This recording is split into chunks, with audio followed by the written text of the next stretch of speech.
Vâng, xin chào tất cả mọi người. Rất vui được đồng hành với tất cả mọi người trong video ngày hôm nay. Thì hiện tại chúng ta đang xuất hiện trên con đường tài chính của thành phố Quy Nhơn.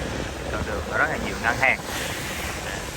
Thì trời Quy Nhơn vừa mới dứt điểm cơn mưa xong. Thì không biết là sau cơn mưa trời lại sáng hay không. Hôm nay thì chúng ta lại nói thêm một chút về các cái lãi suất để tiết kiệm ấy. Ở trên thị trường thì bây giờ giá vàng đang tăng rất là cao, lãi suất tiết kiệm thì đang quanh quẩn đâu đó tầm 5%, đây khá là thấp. Thì tính ra không biết là thị trường chứng khoán của chúng ta sẽ nhận tác động như thế nào. Đang rất là kỳ vọng cho một cái thị trường khôi phục lại của nền tài chính Việt Nam sau khi một thời mùa đông rất là dài. Tuy nhiên thì ở một cái phương diện nào đó thì mong rằng là cái lãi suất tiết kiệm không nên giảm quá thấp, tại vì giảm thấp quá thì các cái ông bà cô chú lớn tuổi thì tiền dư không biết để đâu. Chuyện đầu tư bất động sản thì không được, mà đem gửi ngân hàng thì lãi suất thấp quá. Mua vàng thì hiện tại đang rất là cao và rất là chao đảo. Còn các cái hiện tượng về tín phiếu và trái phiếu thì nếu không có kiến thức thì chúng ta cũng khó vào được. Cho nên ở cái kênh khá là an toàn thì là kênh ngân hàng, thì nên lãi suất cũng nên vừa phải để chúng ta có thể có được cơ hội đầu tư, cơ hội để an sinh cho các cô chú lớn tuổi. Còn đối với một người trẻ như mình ở một quan điểm không có tài chính dư giả thì đang hy vọng cho thị trường chứng khoán nó sôi động hơn một tí, tại vì mình đang bản chính bên đó. Nên là có lẽ cái video này nó sẽ thiên về cái hướng là mong muốn cái thị trường chứng khoán của Việt Nam nó khôi phục. Thì tính ra bây giờ cái lãi suất nó đã chạm đáy hơn cả đợt dịch vừa rồi luôn á mọi người. Đợt dịch 2020 luôn á. Thời đó thì kinh tế nó đang đứng toàn bộ, chủ yếu dòng tiền nó lưu thông trên cái thị trường chứng khoán là nhiều và các cái đồng tiền điện tử. Tuy nhiên thì qua đại dịch ở Việt Nam thì thị trường chứng khoán từ 1.500 quay trở về dưới 1.120 hiện tại. Nhiều anh em mất khá là nhiều tiền trong cái thời điểm này, mình cũng trong số đó, nên em rất là hy vọng thị trường nó sẽ hồi phục đó mọi người.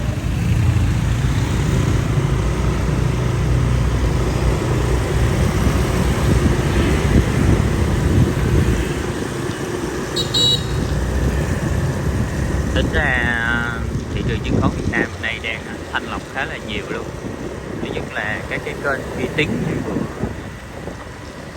nhà phân tích Thái Phạm khá là ok nè, rất là tương đối là công bằng. Tuy nhiên nó có cái quan điểm cá nhân của đó, nhưng mà khái quát khá là tuyệt vời. Thì ngoài ra thì các ủy ban chứng khoán thêm những điều luật và quy định khá là nhiều,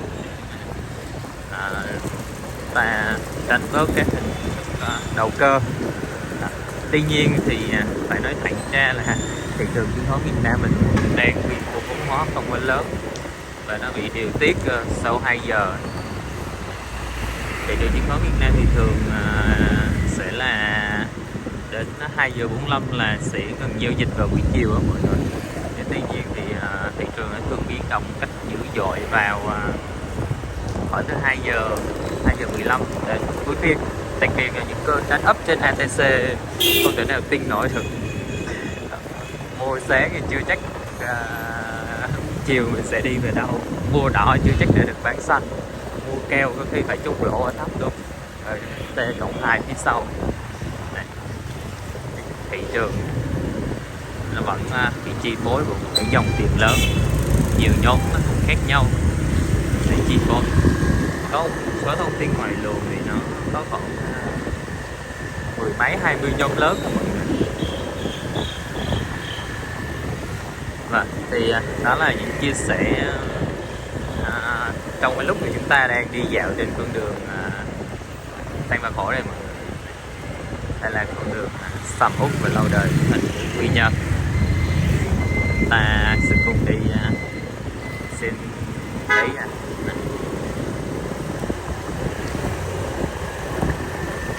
Khi mà lãi suất ngân hàng giảm thì bây giờ có nên đi mua đất không? Khi mà mua đất, mua bất động sản thì giá nó đang xuống khá là thấp.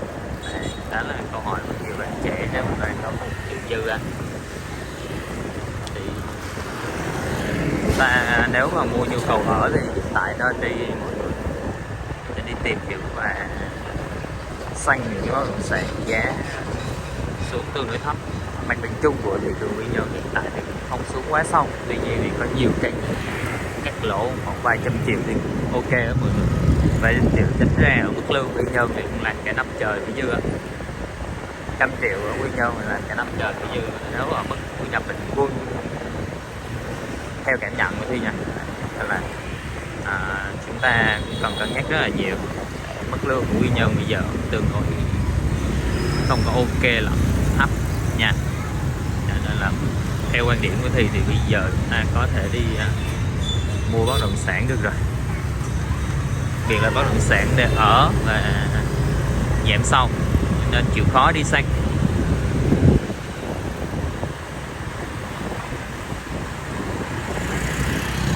Giờ là 10 giờ nên là giờ tan tầm rồi.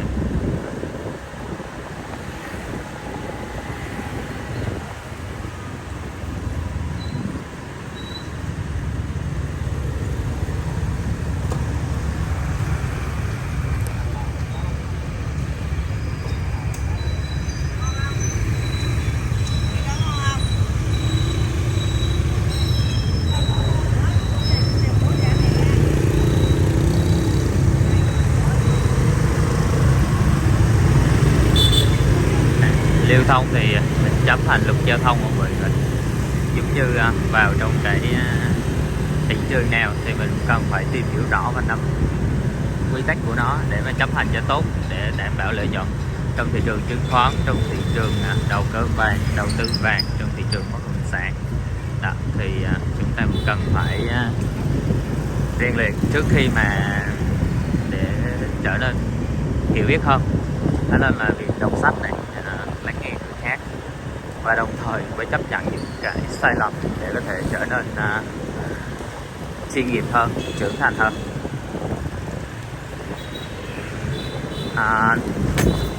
Thì đến đây thì chắc có lẽ thì sẽ dừng video và cảm ơn tất cả mọi người đã theo dõi và hẹn gặp lại tất cả mọi người ở video phía sau.